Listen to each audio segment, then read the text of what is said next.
50 കൊല്ലം മുമ്പ് മനുഷ്യൻ ചന്ദ്രനിൽ പോയിട്ടുണ്ടോ എന്ന് ചോദിക്കുന്ന സംശയാലുക്കൾക്ക് മറുപടിയായി അന്ന് അവിടെ എത്തിയ എല്ലാ പേടകങ്ങളുടെയും ഭാഗങ്ങൾ ഒരു കേടും കൂടാതെ ചാന്ദ്രപ്രതലത്തിൽ കിടക്കുന്നുണ്ട് എന്നതാണ്.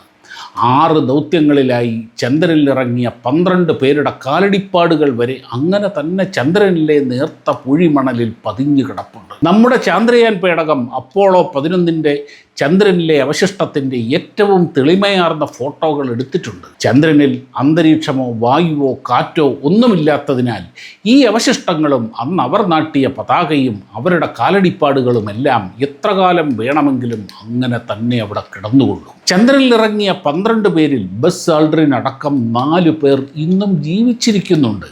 അവർ പോയി മടങ്ങി വന്ന പേടകങ്ങൾ നാസയുടെ സ്പേസ് മ്യൂസിയത്തിൽ സൂക്ഷിച്ചിട്ടുണ്ട്. അവർ കൊണ്ടുവന്ന ചന്ദ്രനിലെ 386 കിലോഗ്രാം കല്ലും മണ്ണും എല്ലാ പ്രമുഖ ബഹിരാകാശ ഏജൻസികൾക്കും നൽകിയിട്ടുണ്ട്. ISRO അടക്കം അതെല്ലാം പരിശോധിച്ച് ഉറപ്പുവരുത്തിയിട്ടുമുണ്ട്.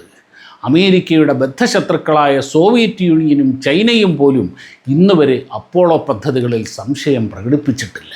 അപ്പോളോ പദ്ധതിയും മൂൺ ലാൻഡിങ്ങും എല്ലാം നടത്തിയത് അമേരിക്കയാണെങ്കിലും അത് മാനവരാശി നടത്തിയ വലിയൊരു കുതിച്ചുചാട്ടം തന്നെയാണ് എന്നതിൽ സംശയമൊന്നുമില്ല. ഇലക്ട്രോണിക്സ്, കമ്മ്യൂണിക്കേഷൻ തുടങ്ങി സകല സാങ്കേതിക മേഖലകളിലും ഉണ്ടായ വളർച്ചയിൽ അപ്പോളോ പദ്ധതിക്ക് വലിയ പങ്കുണ്ട്. ഇതുപോലുള്ള വീഡിയോകൾക്ക് ഫോളോ ചെയ്യും.